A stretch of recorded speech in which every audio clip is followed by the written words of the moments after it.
இயேசு கிறிஸ்துவின் இன்ப இனிய நாமத்தில் வாழ்த்துகிறோம்.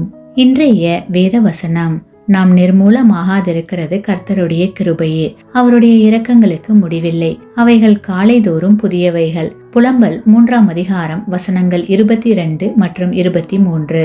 Today's Bible verse: Through the Lord's mercies we are not consumed, because his compassions fail not. They are new every morning. Lamentations chapter 3 verses 22 and 23. உங்களுடைய வாழ்க்கையை ஆண்டவருக்கு பிரியமானதாக மாற்றிக்கொள்ளுங்கள். கர்த்தருடைய கிருபைக்காக அனுதினமும் அதிகாலையில் அவரை முழு இருதயத்தோடு தேடுங்கள். ஏனெனில் தேடுங்கள், அப்பொழுது என்னை கண்டடைவீர்கள் என்று கூறியிருக்கிறார். கர்த்தருடைய கிருபை நம்முடைய வாழ்வில் பெருகும் போது நாம் ஆசீர்வாதத்தின் மேல் ஆசீர்வாதத்தை பெற்றுக்கொள்வோம். கர்த்தரிடத்தில் இருந்துதான் கிருபை நமக்குள் இறங்கி வருகிறது. எவ்வளவு சீக்கிரமாய் அதிகாலையில் எழுந்து தேவ சமூகத்தில் நம்முடைய நேரத்தை செலவிடுகிறோமோ அவ்வளவு கிருபையை நாம் பெற்றுக்கொள்ள முடியும். தேவனுடைய கிருபை இல்லாமல் நம்மால் ஒன்றுமே செய்ய முடியாது.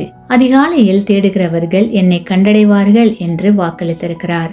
ஆகையால் கிறிஸ்துவுக்குள் பிரியமான சகோதர சகோதரிகளே, அதிகாலையில் தேவனை தேடி நாம் நிர்மூலமாகாதபடிக்கு அவருடைய இரக்கத்தையும் கிருபையையும் பெற்றுக்கொள்வோமாக.